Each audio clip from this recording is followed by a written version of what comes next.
Salutations! My name is Summer, and this is Cozy Reading with Quaker Cats. Happy November! It's the first day of November. Um, I want to go over everything I read this week. Nay! She loves that spider plant. It was in a glass pot, and she knocked it over and broke it. And now it's in a plastic pot on the floor, and she likes to climb in it.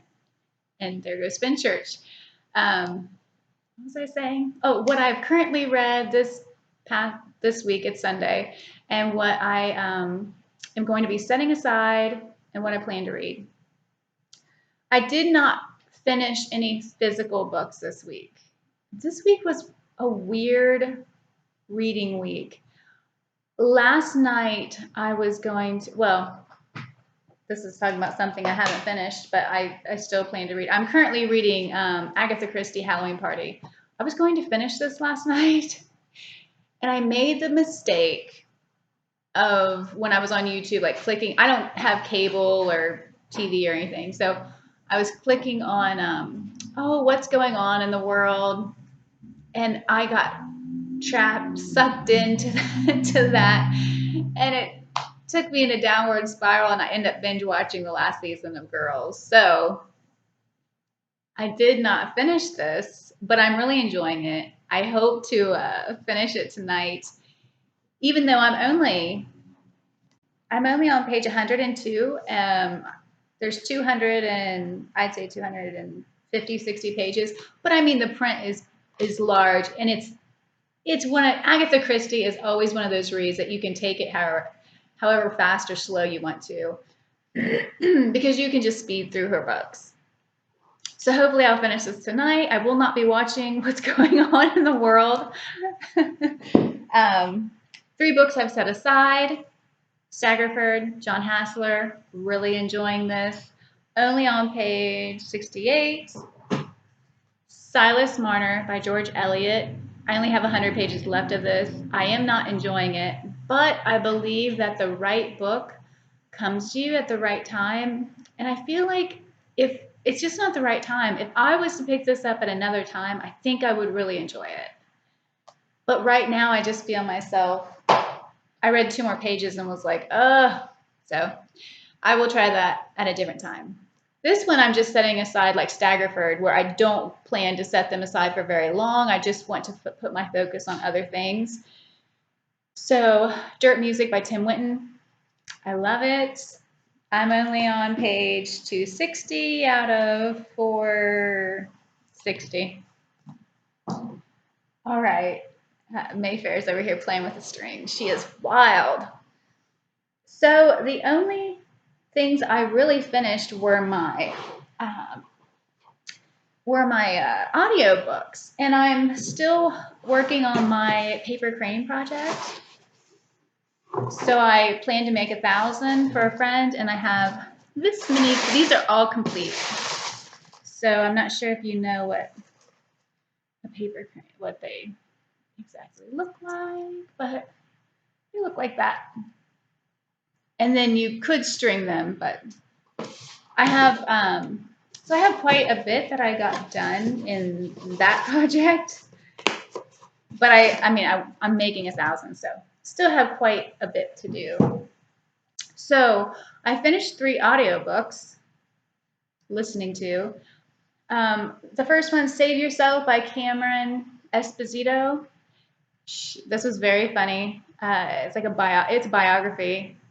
She talks about her childhood on up until now, and she's a couple years younger than me. She might be 38 or something like that, and I'm 41, so I could relate with like childhood things that, even though I was not raised with money and she was, but she also talks about how her mother was from Ohio, and I know where her mother was from, so it was fun. She went through some hard things too, which was good. It was good that she talked about it, and it was a good book. Okay, one I did not like, which is going to be a surprise and a very unpopular opinion, The Southern Bookclub's Guide to Slaying Vampires by Grady Hendrix. I'm not going to go on a rant. I've ranted in my mind enough. I've spent enough energy on thinking about this book and how much I dislike it, but I finished and I completed it, but I just did not like it. I didn't like anything about it. And the sad thing is, I thought I would love it. You know, I grew up in the 90s. I was a teenager in the 90s. So I felt like there'd be a lot of nostalgia. And yeah, I thought it would be funny and fun. It is not. I did not like it at all. So, anyway, not going to go into too much detail because I don't want to ruin it for people with my negativity on it. You know what I mean? But a book I loved is a memoir. It's I'm Your Huckleberry by Val Kilmer. And I was wondering, like, where has Val Kilmer been? I had no idea. This is a 2020 release, so it's brand new. I didn't know he had throat cancer. I didn't know it was hard for him to speak, that his voice is completely different. And I didn't know so much about him. I remember him from Willow. I watched Willow a million times as a kid. And yeah, so, and The Doors, you know, he played Jim Morrison. And well, he's been in so many. I bet a lot of people think Top Gun, you know. Anyway, I loved it. I loved hearing about his life. Um, Quite a bit. I thought, did this really happen? But I have just come to believe that he believes that it's true. And honestly, that's how it is for all of us. You know, we see our lives and our experiences through our own eyes. So our truth might not be someone else's truth, even when it happened to two people or whatever. I don't know if that made sense, but anyway. Okay, so I am still reading War and Peace by Leo Tolstoy. You know, so a part happened. I don't like hunting scenes or anything like that, but whatever, you know. Um, and there was a hunting scene where instead of killing the wolf, they tied her up and tied her legs, tied her arms, put a stick in her mouth, and oh, I hated it, but I went back because he said something that made me see a part of Tolstoy. Um, you know, sometimes I forget that just because you're writing something, it doesn't mean you're agreeing with what you're writing about. Sometimes I forget that. But he says, let's see here.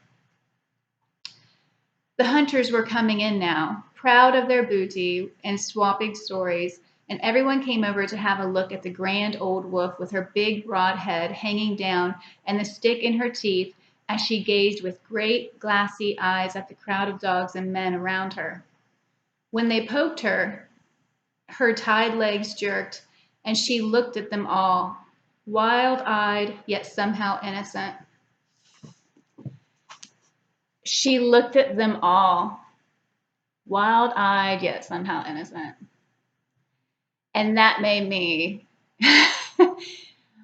feel like I saw a bit of Tolstoy. You know what I mean?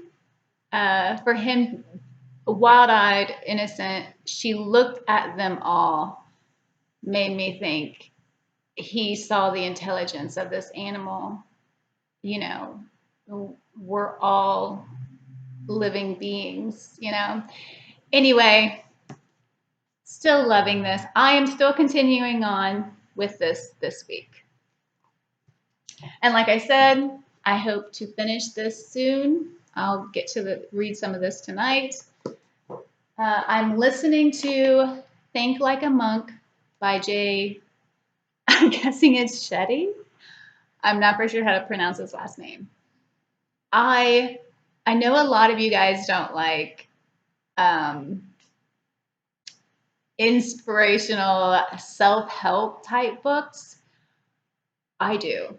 I have really high anxiety. I can get depressed. Not depressed in the way where I don't go to work because I don't miss work. I'm always going to work. But the type of depressed where I'm just tired, you know, I'm just, my morale's low. I'm just not motivated. It's like I get things done. I take care of everything I need to take care of, but I just feel tired and the heaviness. So that's how I struggle with depression sometimes. And it's because I just get overwhelmed with the world and with how things are and how people are, because I just want everyone to love one another. I just want everybody to care for everybody. And I know it's naive, but why can't we have a world like that? Why can't everybody treat everybody equally? I don't know. Anyway, I only listened to the first disc of this. He was talking about why negativity is contagious, and that's what I worry about when we turn on any kind of social media. Negativity, fear. Um, Especially now that Trump has been president, ever since he's been president, I think a lot of us have just been so scared of, you know, how people are reacting and just what people are getting away with, and lies. Um, I just don't I just don't know about the world. And so this is helping me. You can't control what anyone else does, but you can control how you react to things. What are your priorities? How do you keep yourself in a positive, loving, Mayfair, loving hey, no, loving state of mind, and not get so caught up in all the I think you can still see here, all the just the negativity of the world. So this book, the first disc, I was like, oh my gosh, I need this so much. So if you're that type of person where you we are constantly reminded of negative things, it's so good to be reminded of the positive, loving, hopeful things. So yeah, he was a monk for a while. He's married now. He wanted to get married. I think that's why he didn't stay a monk. Okay, last thing, The Magic Mountain by Thomas Mann. I am doing like reading along with Matthew at Mayberry Bookclub. Sorry, my mind. Um, I'll link his channel down below. He's put out a couple of videos. I just started watching one where he said last night he read 20 pages. So I was like, pause. I'm going to wait until I can get 20 pages read. I have a contractor coming. I rent the front part of my sister's house. She lives in Texas and I'm in Ohio. And she's having all this work done to it. So the contractor's coming today to go over everything with me. So I have so much that's going on in the next 2 days. I'm actually visiting a friend, which I don't go out and do anything. I'm a very homebody besides work and the store when I have to. I like to just be at home. So lots of things going on the next 2 days. But this and War and Peace are going to be my two main reads. I'm really looking forward to this. If you're interested in reading it, Matthew says everybody is welcome. It starts today. It's for the whole month of November. So anybody, yeah. I hope everyone's having a great day. It looks like it's beautiful here where I'm at. Let me know what you guys are reading, what you plan to read. I've watched so many November TBRs, nonfiction November TBRs. But yeah, if you have anything you want to say, leave a comment down below. And thank you so much for watching. Bye.